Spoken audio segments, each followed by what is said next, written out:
Sugar کے متعلق تو ہم سب جانتے ہیں کہ پاکستان میں اس کی ریشو جو ہے وہ بہت زیادہ ہے.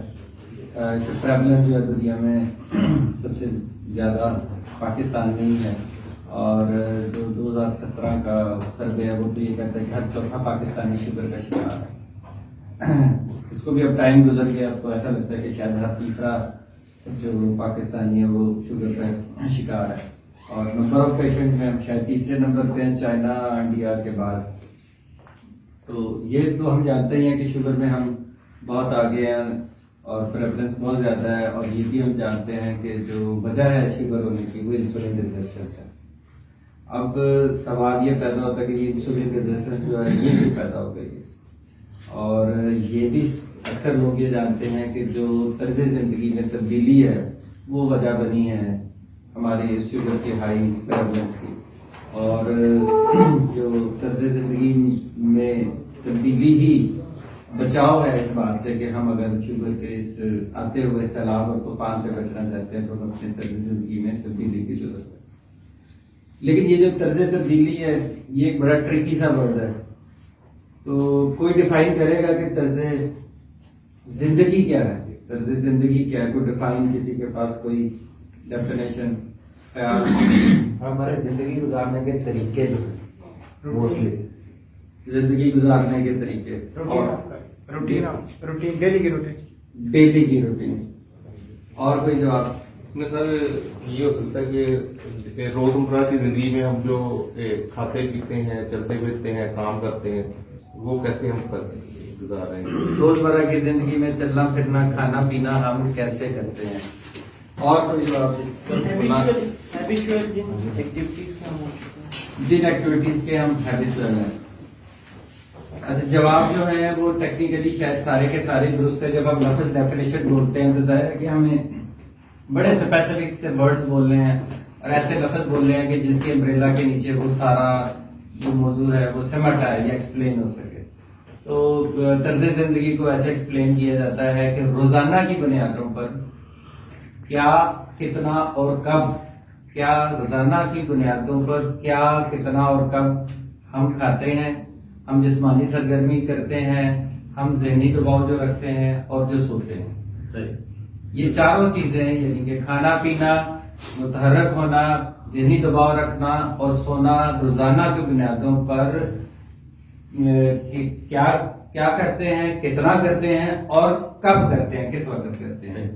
یہ ڈیفینیشن ہے اس طرز زندگی کی. اگر ہم ڈیفینیشن کا لفظ بول رہے ہیں تو اس کے اندر ساری چیزیں جو جواب تھے وہ سارے ٹھیک تھے، ساری چیزیں جو ہیں وہ ایکسپلین ہو جاتی ہیں. تو یہ ہمارا جو پہلا حصہ ہو گیا غذا والا جو طرز زندگی میں.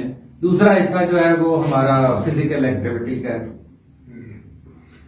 تو جو وقت گزرتا جا رہا ہے ہم ان ایکٹیو ہوتے جا رہے ہیں. نیا کنسپٹ ہے کہ sitting is a new disease. کہ اگر آپ کو کوئی بیماری بھی نہیں ہے اور آپ زیادہ ٹائم بیٹھے رہتے ہیں تو اگر آپ گھنٹے سے زیادہ دن میں بیٹھتے ہیں تو آپ کو اتنے ہی نقصانات ہیں جتنا سگریٹ نوشی کے ہیں اور جتنے ڈائبٹیز کے ہیں. یہ اتنے ہی نقصان ہیں. تو sitting is a new disease جو ایک ایمرجنگ ٹاپک ہے، موضوع ہے اس وقت دنیا کا. اور یہ بھی کہا جاتا ہے کہ ہم سب کو جو ہے وہ 10 سے 12,000 قدم جو ہے ڈیلی چلنا چاہیے. یہ میرے خیال میں سارے جانتے ہیں. آج کل اسمارٹ واچز اور سب نے رکھی تو گرنے کی کوشش بھی کرتے ہیں. ایک سینیریو یہ ہے کہ میری طرح کلینک پہ میں بیٹھا ہوں، سارا دن بیٹھا ہوں، تو میں کہتا ہوں لو جی میں تو سارا دن بیٹھا رہا ہوں. 8 بجے میں جم جاتا ہوں، 1 گھنٹہ 1.5 گھنٹہ بالکل جناب زبردست جو ہے وہ ایکسرسائز کی. تو کیا یہ کمپنسیٹ ہو گیا؟ جو یہ کافی ہے، میں نے تو 12,000 اسٹیپس بھی کر لیے، میں نے ایکسرسائز بھی کر لی جو مجھے کہا گیا ہے. تو آپ کا کیا خیال ہے؟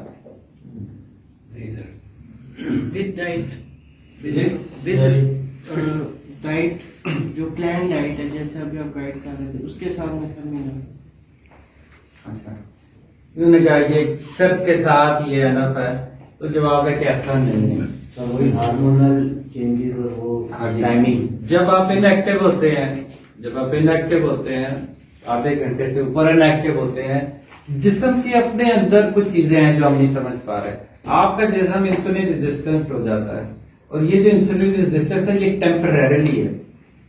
एक तो वो है कि आपका वेट बढ़ा हुआ है सिस्टम, वो परमानेंट आप उसी रेजिस्टेंस में चल रहे हैं, ये टेम्परेरी है। अगर आप इनएक्टिव हैं तो उस 2 घंटे, अगर आप इनएक्टिव है तो 2 घंटे के लिए बहुत सारे पोर्शन आपके जिस्म के इंसुलिन रेजिस्टेंस हो जाते हैं। अगर आप 3 घंटे के लिए, तो 3 घंटे के लिए एक्टिव होते हैं तो वो इंसुलिन रेजिस्टेंस वो खत्म हो जाती है। लेकिन वो टाइम जिसमें आप इनएक्टिव रहे हैं, आप उतना टाइम तो रहे हैं इंसुलिन रेजिस्टेंट।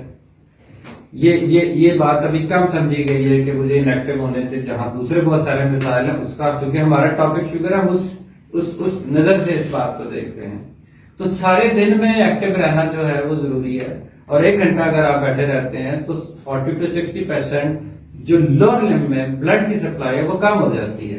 तो कहा यही जाता है कि आध पौन घंटे के बाद उठ के 2-4-5 मिनट जो है वो चलना चाहिए, व्हाट्सएवर जो भी आप एक्टिविटी कर रहे हैं। तो इसलिए सिर्फ रात को एक दफा सारा दिन एक्टिव रह के, ठीक है उसके अपने फायदे होंगे जो आप रात को जिम जा रहे हैं कर रहे हैं, लेकिन वो इसका मुतबादिल नहीं है। तो सारा दिन जो एक्टिव होना वो भी जरूरी है, जो एक्सरसाइजेज हैं वो भी जरूरी है। फिर आगे एक्सरसाइजेज आ जाती हैं, इनको भी समझना जरूरी है कि क्या क्या एक्सरसाइज, ठीक है। और हमारा यही ख्याल है कि कोई बात नहीं, ठीक है। देखिए 2 ही बातें होती हैं ना, कि जो मोटा बंदा होता है उसको जहां पे जिसको मिलता है उन्होंने देख के आप बंदे को कहो यार नशा पर जाएगा, तो मेरे जैसा होता है उसको मेरे जो भी मिलता है वो ये कहता है खाया पिया करो। हमारे पास जनरल एडवाइसेज है ना, तो क्या सिर्फ नसने पजने से जो है ये मसला जो है हल हो जाता है? तो ऐसा नहीं है। सारी एक्सरसाइजेस का अपना अपना काम है। हमारे अंदर जो मिसाल के तौर पर हमारा टारगेट क्या है, नंबर 1 कि हम वजन कम करना चाहते हैं, उसके लिए अलग एक्सरसाइज है। नंबर 2 हम इंसुलिन रेजिस्टेंस कम करना चाहते हैं, वो अलग एक्सरसाइजेज है, ठीक है। नंबर 3 हमने शुगर और हम फौरी शुगर को, हमारी शुगर बुलंद हम कम करना चाहते हैं, तो वो एक्सरसाइज और है। और टारगेट हमारा क्या होता है सारे में, कि हमने इंसुलिन और कार्टिसोल लेवल को नीचे ले जाना है और ग्रोथ हार्मोन को ऊपर ले जाना है, ये हमारा टारगेट होता है। इस टारगेट के साथ हमें एक्सरसाइजेज होते हैं। मिसाल के तौर पर अगर आप फौरन एनारोबिक दौड़ लगाते हैं तो इससे आपका शुगर लेवल नीचे आता है, ठीक है जी। और ये जो एरोबिक जितनी एक्सरसाइजेज हैं ये आपकी मसल रेजिस्टेंस को कम करती हैं, ये आपके लिवर रेजिस्टेंस को कम नहीं करती, जबकि लिवर रेजिस्टेंस बुनियादी कॉज और वजह है डायबिटीज की और इंसुलिन रेजिस्टेंस की। सही। अगर हम इंसुलिन रेजिस्टेंस कम करना चाहते हैं और बुनियादी वजह को टारगेट करना चाहते हैं तो फिर हमारे पास एरोबिक एक्सरसाइजेस हैं, ठीक है, लंबी वॉक। फिर हमारे पास जो है HIIT है, हाई इंटेंसिटी इंटरमिटेंट एक्सरसाइजेस जो है, ट्रेनिंग जो है वो है। तो इसीलिए ये कहना कि खाली जाके और बगैर किसी से गाइडेंस लिए, ये बगैर लिए हम समझे कि तो, लेकिन तो ये भी समझने की जरूरत है कि क्या एक्सरसाइजेस करनी है। वो बैंक टू बैंक वेरी कर सकता है, आपके मसाइल के हिसाब से वेरी कर सकता है। बैठे हैं तो और तरह सोचेंगे, ओवरवेट है तो और तरह से सोचेंगे, फिट रहना है तो हम और तरह से सोचेंगे। तो ये हो गया कि क्या कौन सी एक्सरसाइजेस। अब यह है कि एक्सरसाइज कब करनी चाहिए। खाने की भी हमने बात की कि मुख्तलिफ जगह पर मुख्तलिफ असरात हैं, तो क्या इसका भी ऐसा कोई असर के बाद से ज्यादा मसल जो है वो एक्टिव होते हैं आपके? असर के बाद ज्यादा मसल एक्टिव होते हैं। जवाब तो आपका ठीक है कि असर के वक्त करनी चाहिए, लेकिन एक्टिव की बात नहीं है। हमारी बॉडी केमिस्ट्री उस वक्त रेसिपिएंट ज्यादा है, इस एक्सरसाइज के लिए ज्यादा ट्यून, ज्यादा डिजाइंड है, और वियर एंड टियर सबसे कम होगी। अगर आप हैवी एक्सरसाइज करते हैं तो सबसे कम वियर एंड टियर के इम्कान असर के वक्त ही हैं। तो जैसे हमने बाकी सारी बातें की कि हर चीज के साथ वो क्या करना है, कितना करना है और कब करना है, तो ये 3 फैक्टर हर चीज के साथ लगेंगे तो हमें बात जो है वो समझ आएगी। इट्स मीन कि मसल ज्यादा एफिशिएंट जो है वो असर की बात है। जी, असर के वक्त एफिशिएंट होते हैं, तो इसलिए सुबह उठ के जो है वो लॉन्ग वॉक करना इट्स अ बेटर ऑप्शन। असर के वक्त हैवी ट्रेनिंग करना जो है वो बेटर ऑप्शन है, क्योंकि वक्त के साथ जो जो जो एक चेंज आया है कि ग्राउंड जो है हमारे खाली हो गए हैं और जो हमारे रेस्टोरेंट्स हैं वो भर गए हैं। और हमारा जो बचपन था उसमें एक ही मसला था, माँ बाप को हमेशा बच्चों से मसले रहते हैं ये हर वक्त खेलते कूदते रहते हैं, टिक के बैठ के खाते नहीं है, बैठ जाओ खा लो। और आज ये मसला उल्टा हो चुका है, ये हर वक्त बैठ के खाते रहते हैं, ये उठ के खेलते नहीं है। तो इट्स ए होल शिफ्ट जिससे हम ये समझ सकते हैं। और बच्चे क्यों नहीं उठते, इसका ताल्लुक भी इन्वायरमेंट से है, मोटिवेशन से है। इन्वायरमेंट मोटिवेशन देता है। इन्वायरमेंट में पहले मोटिवेशन ये थी कि कम खाना ठीक है, फिर ज्यादा मकदार वो ठीक है। इन्वायरमेंट ने मोटिवेशन ये थी कि जी बैठे रहना बड़ा मजेदार है, क्या ग्राउंड में जाना है, कहीं बैठ के कोई वीडियो गेम पे खेल लेते हैं।